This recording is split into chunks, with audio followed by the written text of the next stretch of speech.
I was still holding the tray when I heard it.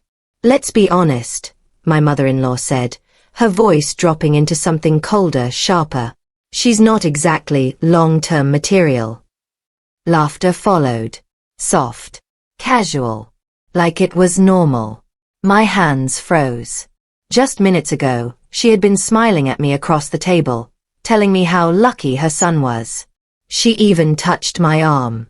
Warm. Kind. Fake. Now this. "And she tries so hard," she continued. "It's almost embarrassing."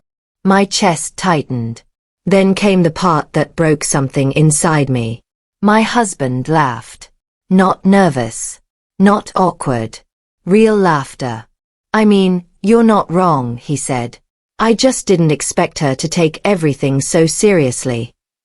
I stopped breathing. The tray shook in my hands, glasses clinking softly. I stood just outside the kitchen doorway, invisible to them, listening to my entire life collapse in a few sentences. "She'll figure it out eventually," his mother said. "Or we'll help her." More laughter. I looked down at the food I had spent hours preparing. The effort. The care.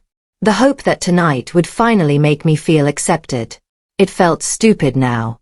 I stepped back quietly, my heart pounding so loud I thought they might hear it. I didn't cry. Not yet. I just stood there, staring at the wall, trying to understand how I had missed this. How long had they been like this? And the worst part? I suddenly realized. This wasn't the first time. I walked back into the dining room like nothing happened. That was the strange part. My body just performed. I smiled. I served the food. I even laughed at a joke I didn't hear. My husband glanced at me, completely normal. Like he hadn't just agreed I was a temporary mistake. It made my stomach turn. "Everything looks amazing," my mother-in-law said, beaming at me again. That smile. I almost dropped the plate. "Thank you," I said quietly. I watched her carefully this time. Every word. Every movement. It was like seeing a different person wearing the same face. And then something small clicked. She didn't eat much. She just watched. Watched me. Watched him. Like she was measuring something. "Did you use the recipe I gave you?" she asked. "Yes," I said. She nodded slowly. I can tell. There was something in her tone. Not quite criticism. Not quite approval. Something else. Later, when I went to grab more water, I noticed my husband's phone left on the counter. It lit up. A message preview. From his mother. "Don't forget what we talked about. Be careful." My chest tightened again. What were they talking about? I glanced toward the dining room. They were still chatting, laughing, like everything was perfect. I looked back at the phone. My fingers hovered over it. For a second, I told myself to walk away. Respect his privacy. Be the good wife. But then I heard her voice again in my head. "She's not long-term." Something shifted inside me. I picked up the phone. And unlocked it. My hands were shaking as I opened their chat. I expected a few messages. What I saw instead made my stomach drop. Pages. Weeks of messages. Scrolling up felt like falling deeper into something I wasn't ready to see.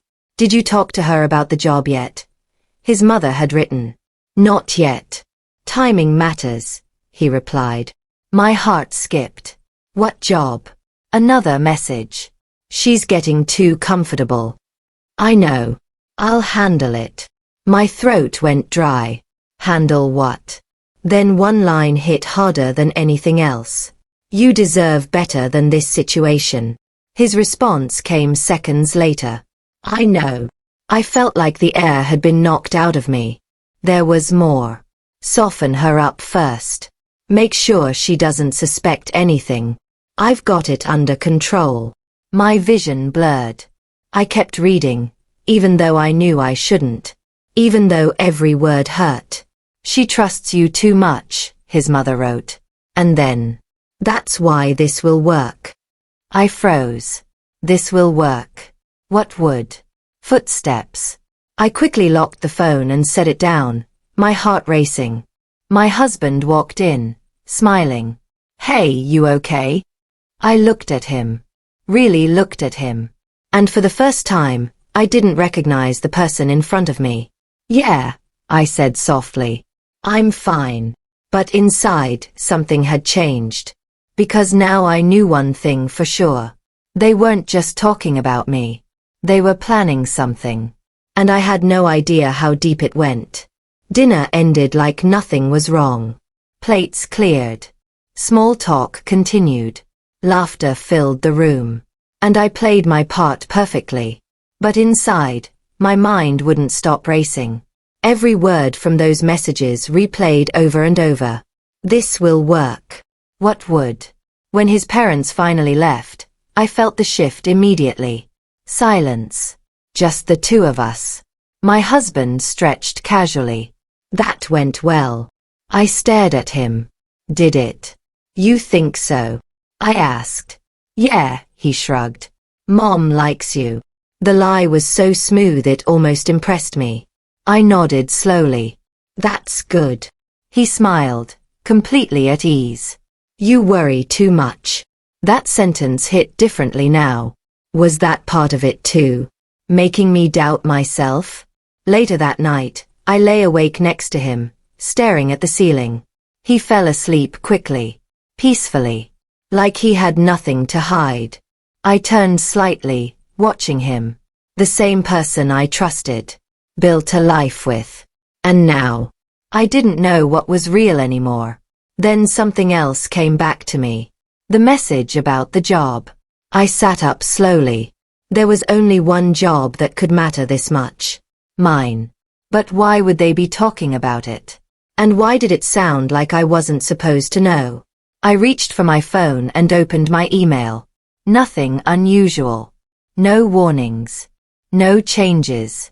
Everything looked normal. Too normal. I leaned back, my heart pounding again. Because if something was coming, they were making sure I wouldn't see it. The next morning, everything felt off. Not obvious. Not dramatic. Just slightly wrong. My husband was unusually attentive. Making coffee. Asking about my day. Smiling more than usual. Before, I would have thought it was sweet. Now, it felt rehearsed. You've been working a lot lately, he said casually. I paused. Yeah. It's been busy. Maybe too busy, he added. You seem stressed. I narrowed my eyes slightly. I'm fine. He nodded, like he expected that answer. I just think, maybe you should slow down, he said. Take a break. There it was. That subtle push. Why? I asked. He shrugged. You don't need to prove anything. The words sounded supportive, but something underneath them felt wrong. Later that day, I got a message from my manager. Can we talk tomorrow? Just a quick check-in. My stomach dropped. That never happened without a reason. I stared at the message for a long time. Then I thought about the texts I had read. Did you talk to her about the job yet? I'll handle it. My chest tightened. This wasn't a coincidence. I could feel it. Something was already in motion. And I was just now catching up. The meeting was short. Too short.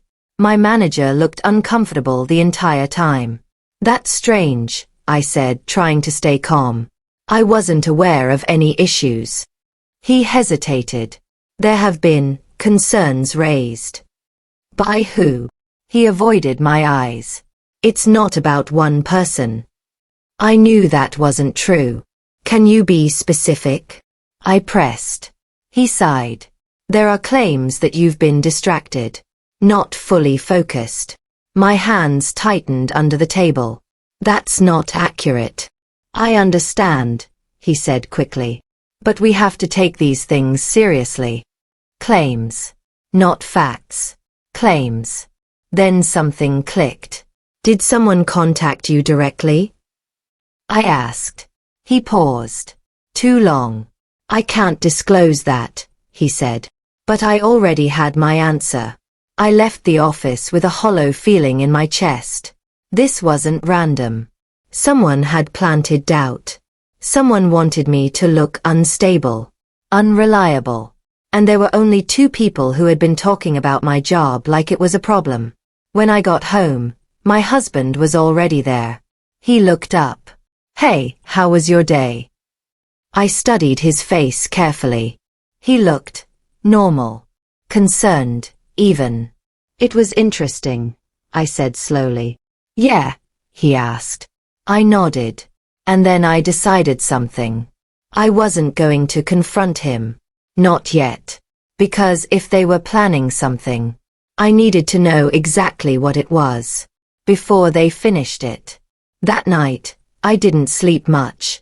Instead, I started thinking. Really thinking. Not emotionally. Logically. If someone wanted to make me look unstable at work, they would need information, details, schedules, mistakes, timing. Things only someone close to me would know. I got out of bed quietly and opened my laptop. I started reviewing my recent work. Emails, reports, deadlines. Everything looked normal. But then I noticed something small. A file I had sent last week. It had been edited. Not by me. The timestamp was off. I frowned. That shouldn't happen. Unless. My heart skipped. I checked the system access logs. And there it was. A login from my account. At a time I wasn't even home. I stared at the screen. There was only one person who had access to my laptop. I slowly turned my head toward the bedroom, where my husband was sleeping. Suddenly, everything started connecting. The messages. The job. The pressure to slow down. This wasn't just talk. This was action. Careful. Planned. Quiet. I closed the laptop, my hands trembling slightly.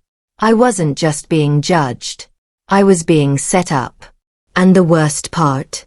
They were doing it together. The next day, I watched him differently. Every word. Every move. And once I started looking, I couldn't stop seeing it. The small lies. The way he checked my reactions. The way he subtly guided conversations. At dinner, he brought it up again. "Did your manager say anything?" he asked casually. I shook my head. Just routine stuff. He studied me for a second. Like he was checking if I knew more. Then he smiled. Good. That one word told me everything. He was relieved. Not because I was okay, but because I hadn't figured it out. "Why?" I asked lightly. "No reason," he said quickly. Too quickly. I nodded, pretending not to notice. But inside, something hardened. This wasn't just about his mother anymore. He wasn't being influenced. He was participating. Later that night, his phone buzzed again. I didn't need to check it this time. I already knew who it was. And I already knew what they were doing. The only question left was, why? Why go this far? Why not just leave me? Unless leaving wasn't the goal. The answer came from somewhere unexpected. A conversation at work. One of my colleagues mentioned something casually. "Didn't your husband used to work in finance?" I frowned. "Yeah, a few years ago." She nodded. "I thought so. I heard his family had some investment issues." My chest tightened. "What kind of issues?" She shrugged. "Not sure. Just rumors." Rumors. But it was enough. That night, I started searching. Quietly. Carefully. And what I found changed everything. Debt. Large debt. Hidden under different accounts, but traceable. Connected to his family. Connected to him. My hands went cold. Suddenly, everything made sense. If I lost my job, if I became unstable, if I depended on him, he would control everything. My income, my future, my choices, and his family. They weren't trying to push me away. They were trying to control me. That's why this will work. Because I trusted him. I leaned back, staring at the screen. This wasn't just betrayal. This was strategy. And I had been the center of it the whole time. Something changed in me after that. The fear didn't disappear, but it turned into something else. Clarity. I stopped reacting. Stopped questioning myself. Stopped trying to fix things. Instead, I started observing, learning, planning. The next time he told me to take a break, I smiled. Maybe you're right, I said. His eyes lit up slightly. Encouragement. That's what he wanted. I gave him just enough. I've been thinking about stepping back a bit, I added. He nodded, trying to hide his satisfaction. That could be good for you. For me. Right. I played along. But behind the scenes, I started securing everything. My files. My accounts. My access. And more importantly, evidence. Because if they were building a case against me, I was going to build the truth. Piece by piece. Quietly. Until they didn't see it coming. I needed something solid. Not suspicion. Not guesses. Proof. So I set a small test. I left my laptop open. Logged in. With a file clearly visible. A file that didn't matter, but looked important. Then I left the apartment. Not far. Just enough. I waited. An hour passed. Then I went back. Everything looked normal at first. But I checked the logs again. And there it was. Access. From my account. While I was gone. My chest tightened. But this time, I wasn't shocked. I was ready. Because now I had confirmation. It wasn't a mistake. It wasn't a misunderstanding. He was actively using my identity. Altering things. Creating a narrative. And I was supposed to never notice. I closed the laptop slowly. My hands were steady now. Because this changed everything. I wasn't guessing anymore. I was proving it. And once you have proof, you don't panic. You plan. From that moment on, I lived two lives. The version of me they saw. Still trusting. Still unsure. Still easy to control. And the real version. Watching everything. Recording patterns. Saving evidence. Every message. Every login. Every inconsistency. I even started documenting conversations. Small ones. Like when his mother called and I could hear her tone shift the moment she realized I was nearby. Or when he repeated things she had clearly told him to say. It was subtle. But it was there. And the more I collected, the clearer the picture became. This wasn't impulsive. This was planned over time. Step by step. And I had walked right into it. But not anymore. Because now, I was ahead. Not by much. But enough. Enough to wait. Enough to let them think they were winning. Until the right moment. The opportunity came sooner than I expected. Another dinner. Same house. Same table. Same smiles. Everything okay at work? His mother asked sweetly. I smiled back. Actually, I've been thinking about stepping back. Her eyes lit up for just a second. There it was. The reaction she couldn't hide. That might be wise, she said gently. I nodded. I think so too. My husband reached for my hand. Proud. Supportive. Fake. I squeezed it back. Just enough. Then I said something that shifted the air in the room. I might even resign soon. Silence. A brief one. But I caught it. That flicker of surprise. Because that wasn't part of their plan. Not yet. I leaned back slightly, watching them. Smiling. Calm. In control.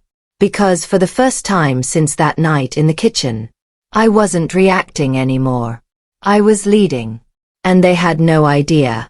I expected them to be happy. That was the whole point of saying I might resign. It fit perfectly into their plan. It should have made things easier for them. But instead, they hesitated. My mother-in-law's smile stayed in place, but her eyes shifted. Quick. Calculating. That's a big decision, she said carefully. You shouldn't rush it. That was new. Just days ago, she was planting doubts. Now she wanted me to slow down?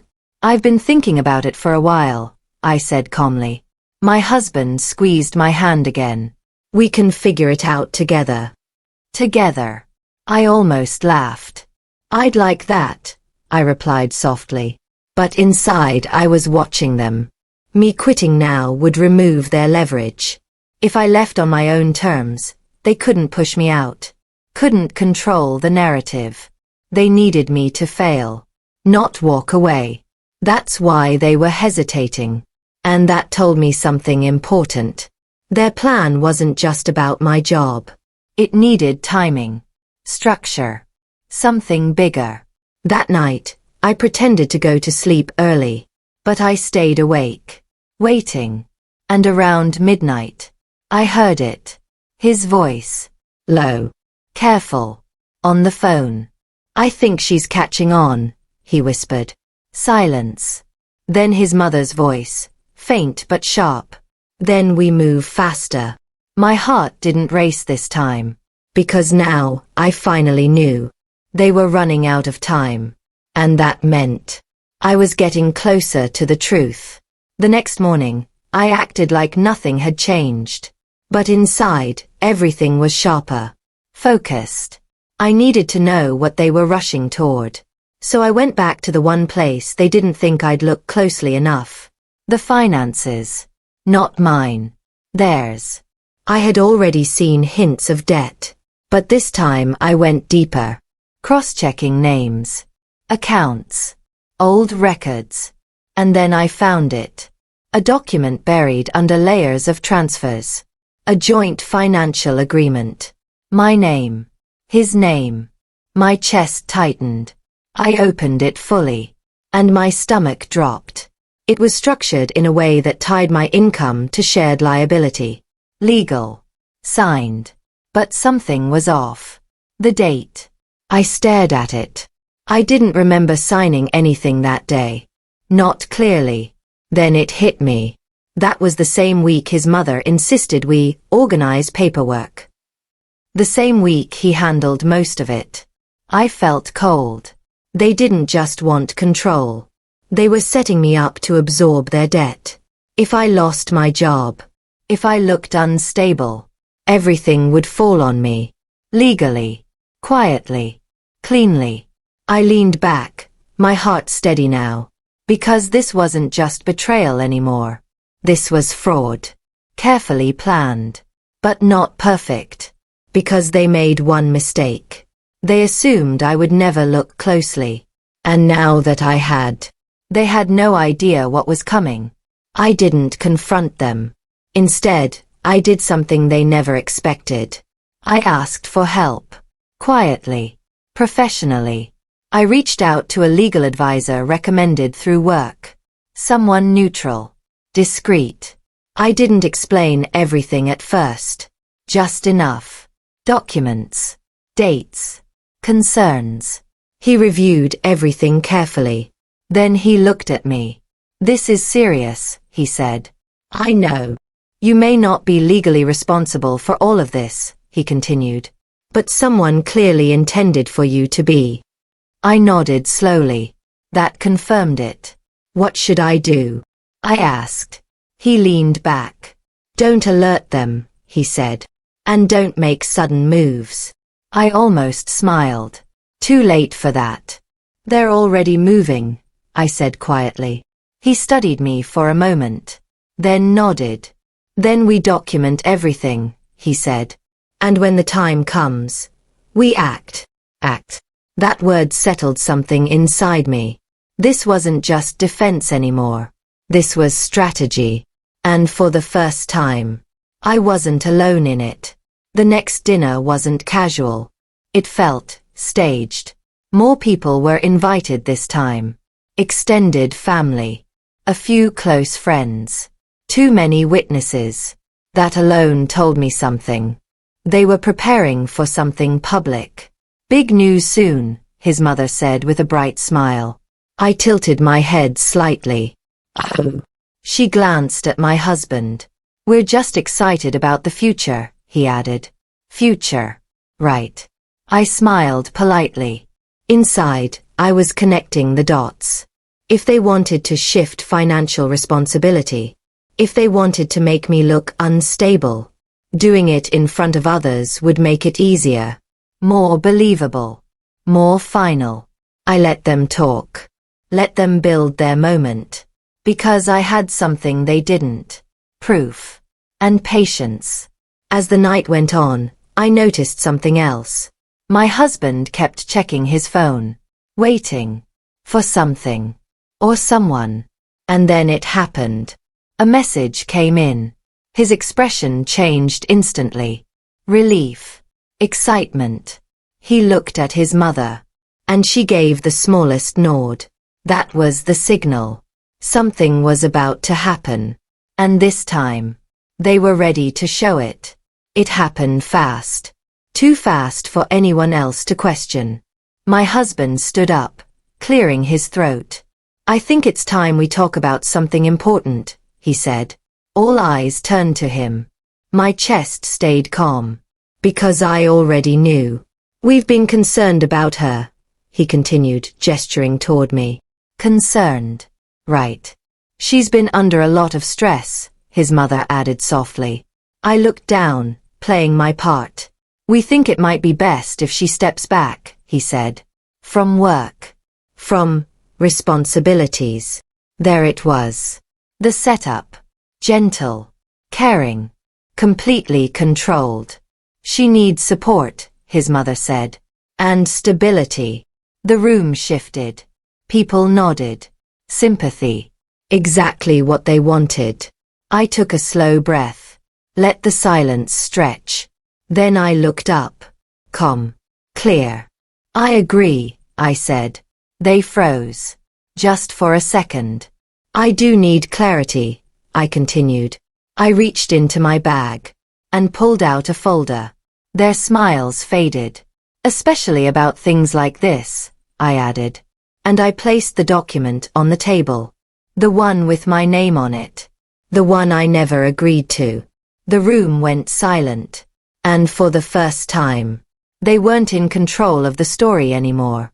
My husband blinked. Once. Twice. Like he didn't understand what he was looking at. What is this? He asked. I tilted my head slightly. You tell me. His mother leaned forward, her composure cracking just a little. It's just paperwork, she said quickly. Is it? I asked calmly. I slid another page forward. A comparison. Dates. Signatures. Inconsistencies. This doesn't match, I said. And I didn't sign this knowingly. Murmurs started around the table. Small at first. Then louder. Confusion. Doubt. Exactly what they were trying to avoid. My husband's tone changed. Sharp now.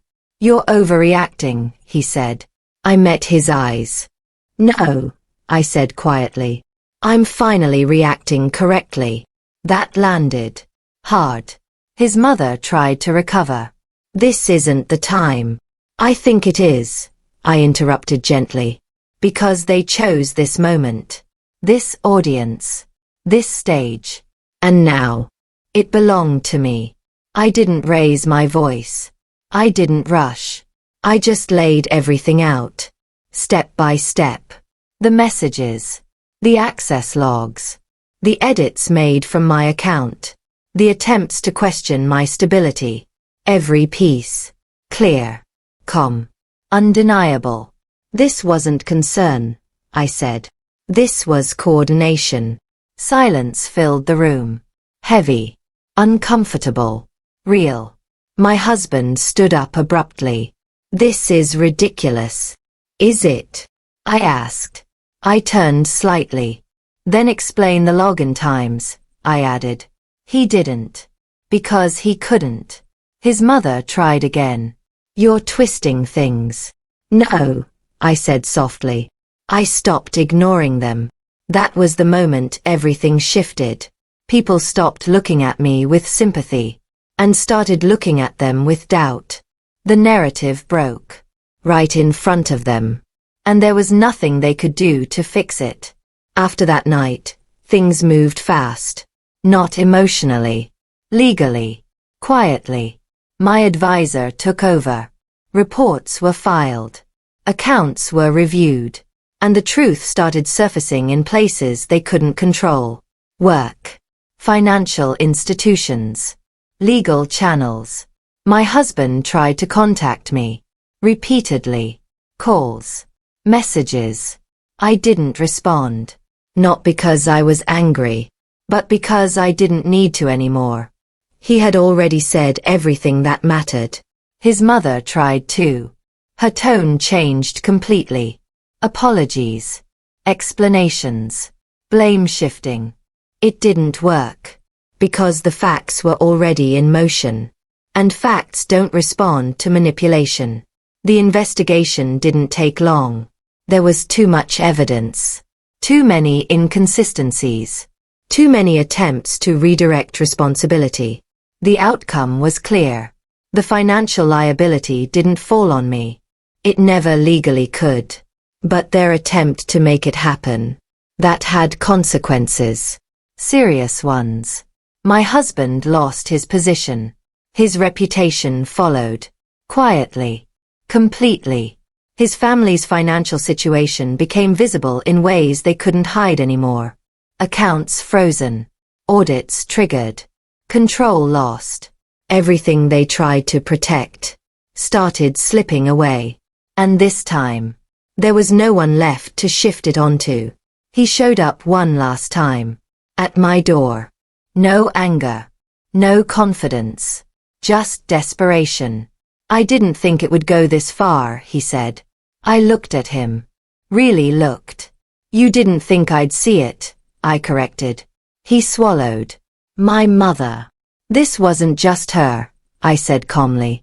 That truth mattered. He looked down. For the first time. He had no defense. No strategy. No control. Just consequences. I'm sorry, he said. I nodded once. I know, I replied. And I meant it. But that didn't change anything. Because some choices don't get undone by regret. I didn't need revenge anymore. That was the surprising part.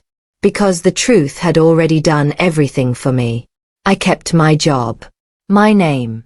My stability. Everything they tried to take. And I walked away with something more important. Clarity. I wasn't the problem. I never was. I just trusted the wrong people. And they counted on that. But they miscalculated one thing. They thought I would stay silent. They thought I would doubt myself. They thought I wouldn't look closer. They were wrong. And that made all the difference. If I could go back to that moment in the kitchen, hearing them laugh, I wouldn't stop it. Because that moment broke something. But it also woke something up. Sometimes, people don't show you who they are until they think you're not listening. And sometimes, that's exactly what you need. I didn't win because I was stronger, or smarter, or better. I won because I paid attention. I asked questions. And I trusted what I saw, even when it hurt. So if there's one thing I learned, it's this. Kindness doesn't mean blindness. And trust doesn't mean silence. The moment you see the truth clearly, you already have the power. You just have to use it. And when you do, everything changes.